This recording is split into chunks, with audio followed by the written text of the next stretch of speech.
हाँ जी, क्या हाल है? So basically in this lecture I want to discuss with you people के कैश बुक किस तरह बनती है। Like there are in total 6 books of prime entry. मैंने आपको सिखाया था। देखो, देयर आर इन टोटल ना 6 बुक्स ऑफ प्राइम एंट्रीज। ये हमारा लास्ट लेक्चर है, उसी को मैं कंटिन्यू कर रहा हूँ।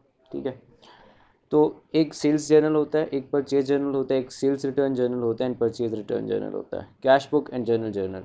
ठीक है, अब जितनी भी कैश या बैंक से रिलेटेड जितनी भी ट्रांजैक्शंस होती हैं ना, वो सब की सब आपकी कैश बुक में रिकॉर्ड होती हैं। ठीक है, आपकी क्रेडिट सेल्स जो होती हैं वो सेल्स जर्नल में जाती हैं, आपकी क्रेडिट परचेजेस परचेज जर्नल में जाती हैं। ठीक है, आपके जितने भी लाइक सेल्स रिटर्न होते हैं, क्रेडिट सेल्स रिटर्न वो इधर आते हैं एंड क्रेडिट परचेज रिटर्न इधर आते हैं। ठीक है, कैश से रिलेटेड जितनी भी ट्रांजेक्शन हैं वो सब की सब यहाँ पे आएंगी and any transaction which does not like belong to these 5 books वो जर्नल जर्नल में जाती है। ठीक है, तो ये मैंने आपको जस्ट वैसे ही रिकैप दे दिया कि कैश बुक बनाने से पहले आपको पता हो कि हमने करना क्या है। अब कैश बुक का ना लाइक जो आपकी सेल्स जर्नल वगैरह थे वो तो मैंने आपको लास्ट लेक्चर में पढ़ा दिए थे। कैश बुक थोड़ा सा डिफरेंट होता है। कैश बुक का इस तरह का एक फॉर्मेट होगा, आपके सामने मैंने बनाया हुआ है। इस तरीके का एक फॉर्मेट होगा कैश बुक का। सही है, अब cash book is just like a T account. ठीक है, तो इसमें ये जो साइड है ना, यहाँ तक लाइक यहाँ तक ये जो साइड है, this is debit side and ये जो साइड है this is like credit side. ठीक है, लाइक यहाँ पे यार ये आप ना समझो ये टी अकाउंट है। ठीक है, तो ये आपकी डेबिट साइड है,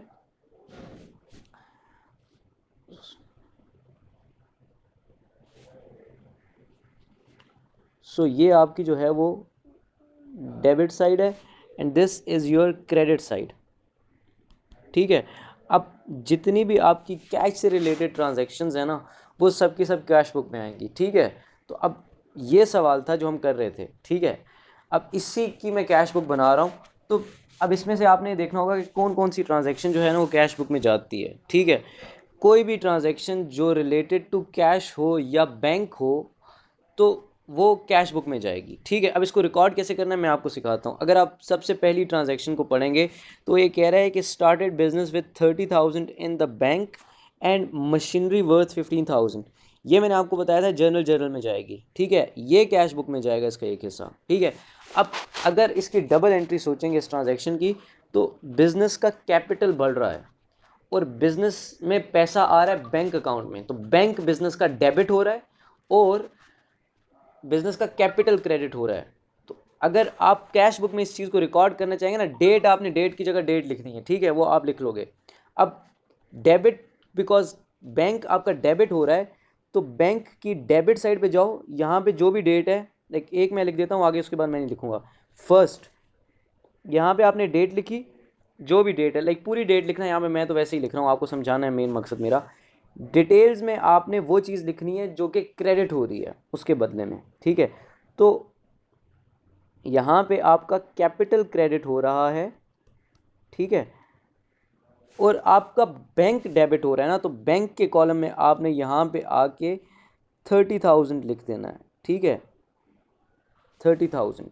अच्छा, अब इसकी जो डबल एंट्री होगी मैं आपको यहाँ पे डबल एंट्री भी लिख के दे देता हूँ कि डबल एंट्री क्या होगी और मैंने कैसे रिकॉर्ड किया है। बिजनेस स्टार्ट हो रहा था 30,000 से, तो बिजनेस का बैंक जो था, सॉरी, बिजनेस का जो बैंक था वो डेबिट हो रहा था 30,000 से एंड कैपिटल बिजनेस का क्रेडिट हो रहा था बिकॉज ओनर स्टार्ट कर रहा है बिजनेस। ठीक है, अब ये एंट्री है, डबल एंट्री ये है।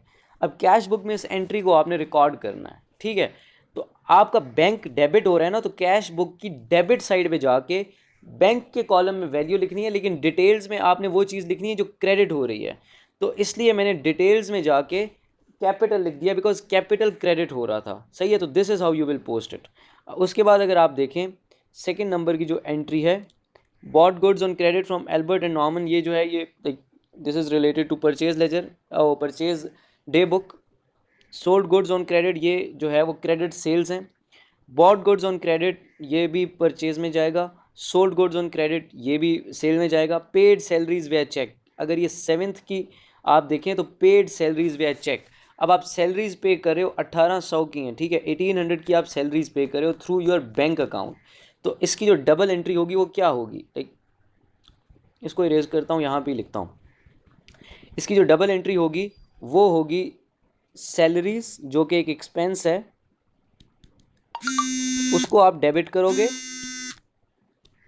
1800 से, and because you are paying it through bank, तो आप बैंक को क्रेडिट कर दोगे 1800 के लिए। अब इसको आपने कैश बुक में रिकॉर्ड करना है, तो बैंक आपका क्रेडिट हो रहा है ना, बैंक क्रेडिट हो रहा है, तो कैश बुक की क्रेडिट साइड पे जाओ, ठीक है।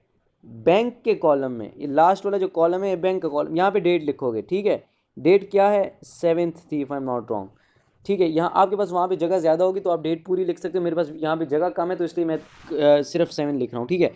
डिटेल में आप वो चीज़ लिखोगे जो डेबिट हो रही है, तो सैलरीज इज़ एन एक्सपेंस, जो कि क्या हो रहा है, डेबिट, एंड बैंक के थ्रू डेबिट हो रहा है, बैंक डेबिट हो रहा है, तो बैंक के कॉलम में यहाँ पे आप 1800 लिखोगे, ठीक है। ये आपने 1800 लिख दिया।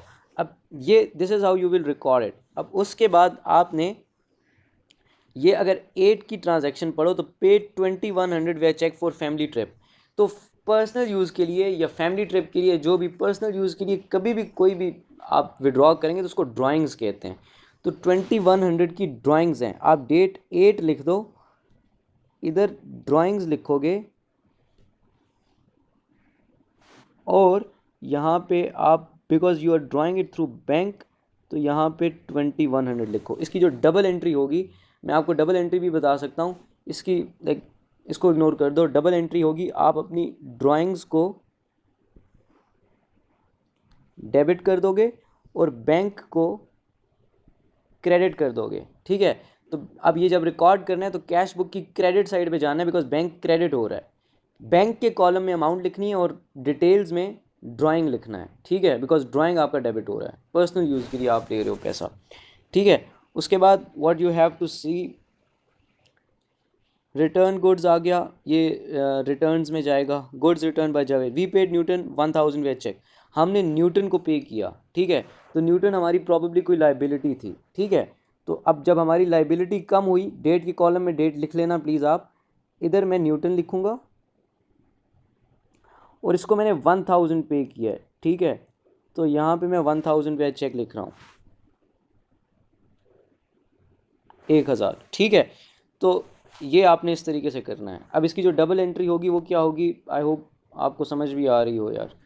अब इसकी जो डबल एंट्री होगी उसमें आप अपने ट्रेड पेएबल जो कि न्यूटन है उसको डेबिट करोगे, ठीक है, बिकॉज ये आप पे एक लाइबिलिटी थी ना, ये डेबिट हो गया और आपका बैंक क्रेडिट हो गया। तो ये डबल एंट्री है, इसको आपने ऊपर कैश बुक में रिकॉर्ड किया, ठीक है। आप डबल एंट्री सोच के करोगे ना तो ये आसानी से हो जाएगा। अच्छा, उसके बाद आपका आ जाता है, Norman paid us his account of 2500 via cheque and was allowed a cash discount of 5%। ये ट्रांजैक्शन मैंने आपको अभी समझानी है कि ये कैसे, इसकी क्या ट्रीटमेंट होगी। अब अगर आप देखो पीछे ट्रांजैक्शंस में, इसने हमें ये नहीं बताया, ये 16th वाली अगर आप देखो ये ट्रांजैक्शन, इसमें हमें उसने ये नहीं बताया हुआ कि नॉर्मन ने हमें कितने पैसे दिए, ठीक है। वो कह रहा है कि नॉर्मन ने हमें 2500 रुपीज़ देने थे, ठीक है। वो उसने सेटल किए और कैश डिस्काउंट 5% लिया, ठीक है। अब अगर वो उसे हम कोई डिस्काउंट ना देते ना, तो ट्रस्ट में वो हमें 2500 देता और हम 2500 अपने बैंक में लिख देते, ठीक है। बट उसे बिकॉज हमने 5% डिस्काउंट दे दिया है, तो अब हम लाइक बैंक में ना 2500 नहीं लिख सकते। हाँ, उसकी जो लाइबिलिटी है वो 2500 से कम हुई है और हमारा रिसीवेबल 2500 से कम हुआ है, बट हमें पैसा 2500 नहीं मिला बिकॉज हमने 5% डिस्काउंट दे दिया है। तो इसका 25% बनता है, 5% बनता है 125, ठीक है। आपने सिंपली क्या करना है, 0.05 जो कि 5% ऑफ 2500 करो अगर, तो 125 बनता है, ठीक है। अब बिकॉज आप पैसे ले रहे हो तो आप यहाँ पे तो डेट के कॉलम में तो डेट लिखो, ठीक है। डेट के कॉलम में डेट लिखो, डेट आपकी 16 बन रही है, ठीक है। अब आप इधर डिटेल्स में क्या लिखोगे, डिटेल्स में उसका नाम लिखोगे नॉर्मन,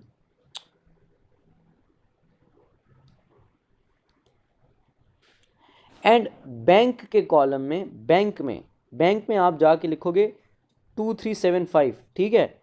यहाँ पे बैंक के कॉलम में आप 2375 लिखोगे।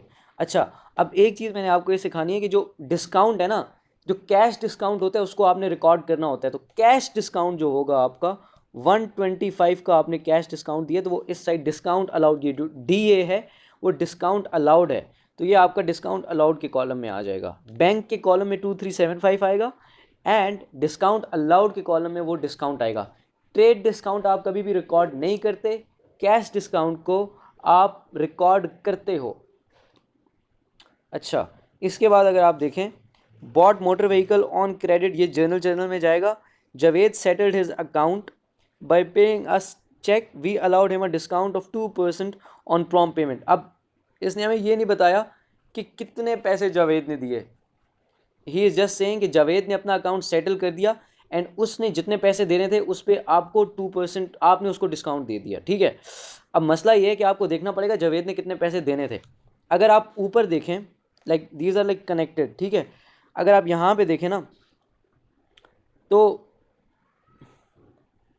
कहाँ गया, ये है जावेद, ये ट्रांजैक्शन अगर आप पढ़ें number 6, sold goods on credit to Imran, Wasim and Javed. Javed की क्या है 2300 की गुड्स।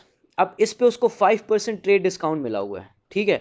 ये 2300 एंड 5% इसको डिस्काउंट मिला है, 2% इमरान को मिला है, 3% वसीम को एंड 5% जावेद को। अब जो ट्रेड डिस्काउंट होता है वो लेस होता है हमेशा। आप जब सेल्स जर्नल भी मैंने आपको सिखाया था, तो सेल्स जर्नल में भी जो वैल्यू उसकी रिकॉर्ड की थी उसमें से आपने 500 नहीं 5% लेस करना था, ठीक है।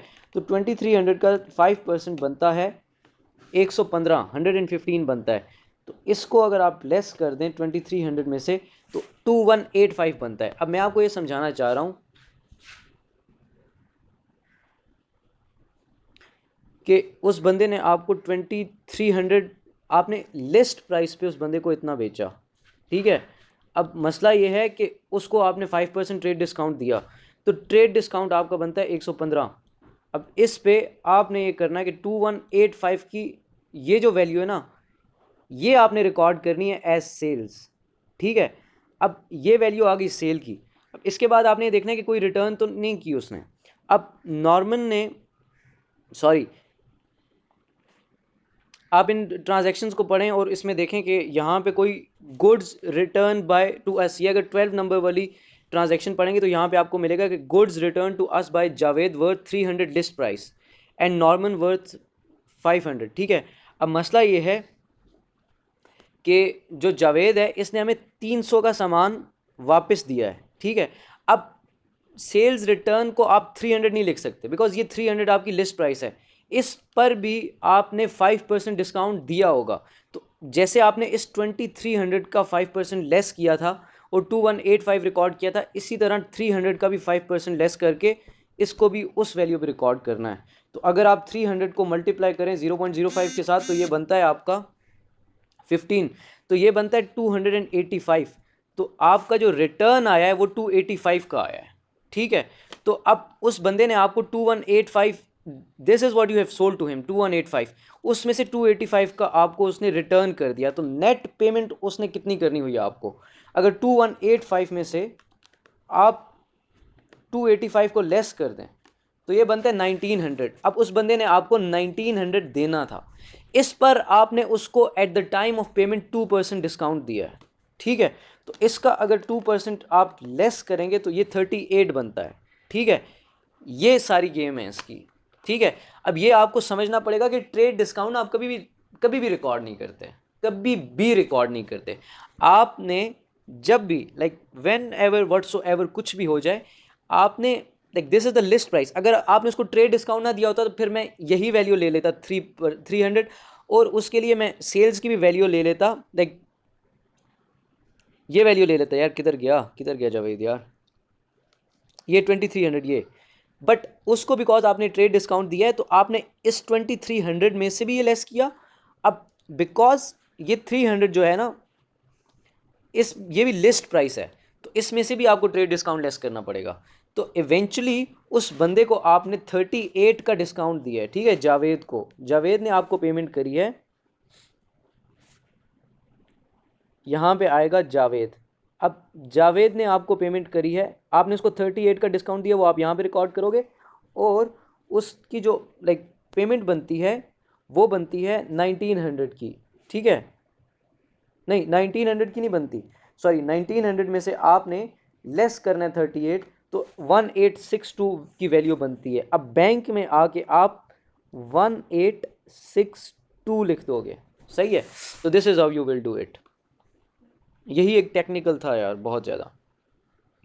अच्छा जावेद हो गया। We paid Kim in full via cheque and he allowed us a cash discount of 4%। अब हमने ये भी फाइंड आउट करना पड़ेगा कि हमने ये केम का क्या चक्कर है, ठीक है। अब केम हमारा पेबल है, इसको हमने पैसे देने होंगे। मैं ये सब कुछ लाइक थोड़ा सा क्लियर करता हूँ ताकि आपको डिटेल में समझा सकूँ। अब मसला ये है कि केम को हमने पैसे देने कितने थे। पहले तो ये देखना पड़ेगा केम से हमने परचेजेस कितनी करी, ठीक है। तो अगर आप यहाँ पे देखें ना, तो केम से हमने 2500 की परचेजेस करी एंड इस 2500 पे हमें 5% डिस्काउंट मिला, ठीक है। अब अगर 2500 का 0.05 लें तो ये 125 बनता है, ठीक है। अब मसला ये है कि अगर उसने हमें कोई रिटर्न ना होती, कुछ भी ना होता, तो हमें उसको क्या करना पड़ता। 2500 जो थी वो लिस्ट प्राइस थी, तो 2500 में से इसमें से लेस कर दोगे 125, because this 125 is trade discount, ये कभी भी रिकॉर्ड ही नहीं होता, ठीक है। तो पीछे रह गई अमाउंट 2375। अब ये आपकी परचेजेज हैं, ठीक है। अब आपने ये देखना है कि क्या आपने कोई उसको रिटर्न भी किया, परचेज रिटर्न किया या नहीं किया। तो आप यहाँ पे अगर देखो, आपने टॉम को भी रिटर्न करा है, ठीक है।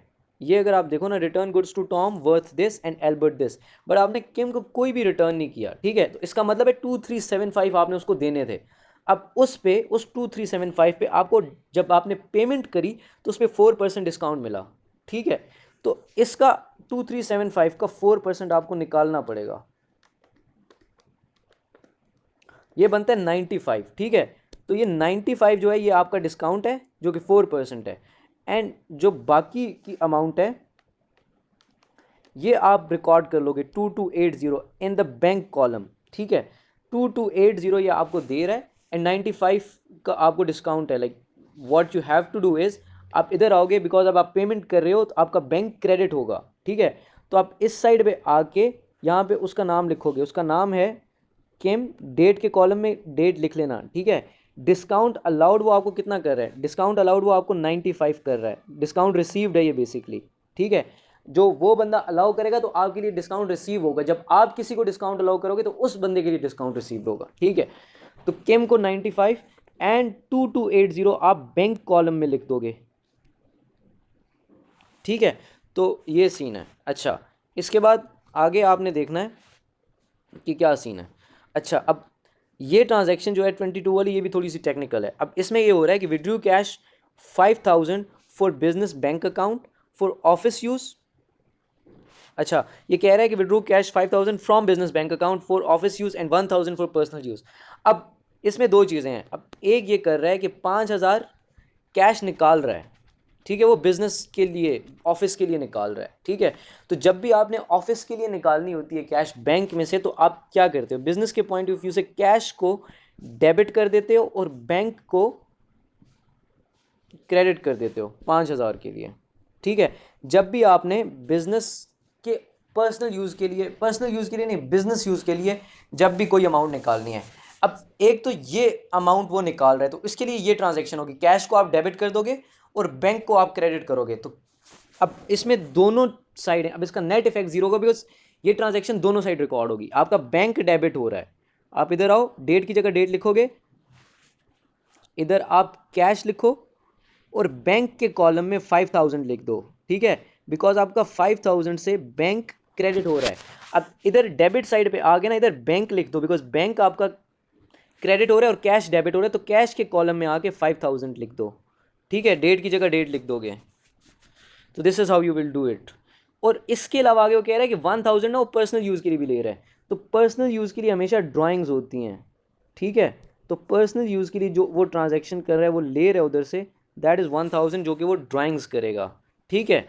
अब इसके बाद आगे अगर आप देखें तो आपकी ये कैश परचेजेज हैं 2000 की। अब ये जो 5000 उसने निकाला था ना, 5000 कैश, इसमें से ये 2000 की परचेजेस कर रहा है, बिकॉज इससे पहले तो आपके लाइक कैश में तो आपके पास तो कोई कैश था ही नहीं। अब ये उसने 5,000 निकाला बैंक में से, अब ये इस कैश की ना परचेजेस कर रहा है। तो जब भी आप कैश परचेजेस करते हो तो आपकी डबल एंट्री होती है, आपकी परचेजेस डेबिट होती हैं एंड आपका कैश क्रेडिट होगा। तो बिकॉज कैश क्रेडिट हो रहा है तो कैश बुक में रिकॉर्ड करना है, तो कैश बुक की क्रेडिट साइड पे कैश क्रेडिट हो रहा है तो कैश के कॉलम में जाके लिखना है, लेकिन रेफरेंस में परचेजेस लिखोगे। ठीक है, परचेजेस लिखा एंड कैश के कॉलम में जाके आपने यहाँ पे 2,000 लिख दिया। ठीक है, अब इसके बाद आगे मज़ीद ये है कि आपने कैश सेल करी है 3,500 की। ठीक है, अगर आप ये देखो 26 को डेट लिख लेना बस। तो जब भी आप कैश सेल्स करते हो तो आपका कैश बढ़ता है। ठीक है, तो यहाँ पे आप आके सेल्स लिखो प्लीज़, आप यहाँ पे आके सेल्स लिखो एंड कैश के कॉलम में 3,500 लिख लो। ठीक है, द सेकेंड नंबर का जो कॉलम है वो 3,500 कैश का आ गया। ठीक है, इसकी जो डबल एंट्री होगी वो cash debit and sales credit होगी। ठीक है, इसलिए हमने इस तरीके से लिखा है। अब इसके बाद वो कह रहा है कि पेड रुबा एंटरप्राइज 3,000 वे चेक। अब रुबा एंटरप्राइज को आपने शायद कोई लाइक एज अ लोन दिया हो या कुछ भी किया हो, तो Ruba enterprise is like let's say आपका एक एसेट बन गया, रुबा एंटरप्राइज डेबिट और बैंक अकाउंट आपका क्रेडिट हो जाएगा। तो डेट की जगह डेट लिख लेना, यहाँ पे डिटेल्स में रुबा आ गया और amount I think 3,000 if I am not wrong. ठीक है, तो 3,000 आप बैंक के कॉलम में जाके लिख दोगे। ठीक है, ये बैंक के कॉलम में 3,000 लिख दिया। अब इसके बाद आगे अगर आप देखो तो टोनी लेंट अस 2,000, ये अगर आप एक मिनट, हाँ ये अगर देखो Tony lent us 2,000 in cash, मतलब एक बंदा था टोनी जिसने हमें ना, लेंट का मतलब है उधार देना। ठीक है, तो उसने हमें 2,000 का उधार दिया। तो जब उसने हमें उधार दिया तो उसकी जो डबल एंट्री होगी हम टोनी को क्रेडिट कर देंगे, बिकॉज इससे लाइबिलिटी एंड लाइबिलिटी हमेशा क्रेडिट होती है। अब कैश हमें मिल रहा है तो कैश डेबिट होगा, बिकॉज कैश डेबिट हो रहा है तो कैश बुक की डेबिट साइड पे आके इधर मैं टोनी लिख दूंगा because Tony is credited, liability बन रही है, लेकिन कैश के कॉलम में जाके ना 2,000 लिखूंगा। ठीक है, तो कैश के कॉलम में जाके मैंने 2,000 लिख दिया। अच्छा, पेड रेंट 1,500 वेयर चेक। अगर आप ये ट्रांजैक्शन पढ़ेंगे तो this is probably the last. आपने रेंट पे किया 1,500 का वेयर चेक, तो रेंट आपका एक्सपेंस है तो रेंट डेबिट एंड बैंक से पे किया है तो बैंक आप क्रेडिट करोगे 1,500 के लिए। ठीक है, तो बिकॉज बैंक आपका क्रेडिट हो रहा है तो कैश बुक की भी क्रेडिट साइड पे जाके बैंक के कॉलम में जाके लिखना है। ठीक है, तो यहाँ पे आके मैं रेंट लिखूंगा और यहाँ पे आके 1,500 लिखूंगा। ठीक है, अब जो लास्ट ट्रांजैक्शन है ना, लास्ट ट्रांजैक्शन जो है this will go into journal because इसमें कोई कैश या बैंक इन्वॉल्व नहीं हो रहा। ठीक है, तो ये जर्नल में जाएगी। ये आपको मैंने लास्ट क्लास में सिखा भी दिया था कि कैसे जाएगी एंड क्या होगा। ठीक है, तो this is how you will do it. अब करना ये कि इसको क्लोज करना है। ठीक है, ये डिस्काउंट बाउंड को तो छोड़ दो, डिस्काउंट बाउंड ऐसे ही रहेगा। आपने करना ये है कि अब कैश वाली जो कॉलम है, सबसे पहले ये कैश वाला कॉलम पकड़ो इस साइड पे भी। ठीक है, तो इसमें से देखो कि हाईएस्ट कौन सा है। हमेशा कैश का ना डेबिट बैलेंस बड़ा होगा, लाइक 5,000 प्लस 3,500 प्लस 2,000 करो एंड उसमें से आपकी अगर कैश कॉलम में देखो इस साइड पे तो खाली 2,000 आ रहा है। ठीक है, तो ये मेरे हिसाब से आपका बनता है 10,500। लाइक अगर आप इसको करो ना तो ये बनता है 10,500। तो इस साइड का टोटल भी आपका 10,500 होना चाहिए। ठीक है, बट अगर आप देखो तो यहाँ पे सिर्फ 2,000 है, ये देख रहे हो। लाइक इधर मैंने इनको ऐड किया, इस कॉलम को ऐड किया तो 10,500 आया। अब बिकॉज इस साइड पे मैंने देखा तो इट्स ओनली 2,000। अब इन दोनों में जो बड़ा था वो मैंने इधर भी लिख लिया, इधर भी लिख लिया। ठीक है, अब इसको मैं बैलेंस करूँगा तो बैलेंस में कैसे कर सकता हूँ, बैलेंस में यहाँ पे ना फिर CD लिखूँगा। लाइक इसको बैलेंस करने के लिए मैं यहाँ पे CD लिखूँगा और यहाँ पे मैं लिखूँगा लाइक 8,500। ठीक है, तो ये मेरा CD बैलेंस आ जाएगा 8,500 इसका। अच्छा, अब सेम तरीके से मैंने जिस तरह ये किया इसी तरीके से मुझे इस बैंक का भी करना है। ठीक है, तो बैंक को भी मैं बैलेंस करूँगा। तो बैंक का मैं अगर देखूँ तो बैंक साइड का मैं अगर डेबिट साइड का टोटल करूँ ना तो that should be equal to the credit side का टोटल। तो डेबिट साइड का टोटल बनता है अगर 30,000 में आप ऐड करें 2,375 प्लस 1,862। ठीक है, तो ये आपका बनता है 3,4,237। ठीक है, तो ये बनता है 34237। मैं सॉरी इस तरह से लिख रहा हूँ, बट ये आपका बैंक के कॉलम का टोटल है। अब इस साइड के बैंक के कॉलम के टोटल के इक्वल होना चाहिए, ठीक है। 3 4 जो भी है यार, यहाँ पे लिख देते हैं 34237। अच्छा, अब अगर आप इस साइड के टोटल को करोगे ना तो ये साइड आपकी छोटी होगी, ठीक है। अब इसमें से लाइक ये जो आपका टोटल आया है डेबिट साइड का, इसमें से आप इन सब को लेस करो तो यहाँ पे आपके पास एक CD बैलेंस बैंक का भी आ जाएगा। तो this is how you will do it. ये प्रॉपर तरीका होता है। आपने बस इसमें मैंने डेट्स नहीं लिखी, आपने हर ट्रांजैक्शन के साथ ना डेट्स लिखने हैं। आपके पास लाइक पेपर में ना इस तरह का एक पेज गिवन होगा, मैं आपको ना दिखा देता हूँ। लाइक इस तरह से आपकी लाइनिंग हुई होगी। मेरे पास तो वो ब्लैंक पेज था ना, तो इधर आपकी लाइनिंग हुई होगी। तो यहाँ पे आप आराम से लाइक डेट इस तरीके से 2 में समथिंग करके लिख सकते हो, ठीक है। तो जो भी आपने डेट लिखनी है, आपने हर ट्रांजैक्शन की स्पेसिफिकली डेट लिखनी है, एंड जो भी वैल्यू है वो आप वैल्यू अगर पुट करोगे तो आपका आंसर आ जाएगा, ठीक है। बस आखिर में आपने बैलेंसिंग करनी है इसकी। तो बस यही है यार इसमें, और तो कुछ भी नहीं है। इतनी कॉम्प्लेक्सिटी है, इससे ज़्यादा कॉम्प्लेक्स नहीं होगा ये। लाइक पेपर में तो नहीं आएगा आपके, इट्स वेरी रेयर, लाइक कोई 10 सालों में एक दफ़ा आई होगी कैश बुक बनानी, because it's bit like O level की चीज़ है। बट बेसिक्स के लिए ना आपको ये चीज़ें सीखनी पड़ेंगी, तब जाके आपको आगे इजी होगा, ठीक है। तो इसके बगैर गुजारा नहीं है। तो चलो फिर करते हैं इंशाल्लाह आगे, इससे आगे। अब मैंने आपको ना सिखा दिए जितनी भी लाइक ट्रांजेक्शन्स थी ना रिकॉर्ड करना। अब इनकी लेजर पोस्टिंग मैं इंशाल्लाह आपको नेक्स्ट क्लासेस में सिखाता हूँ। Okay bye.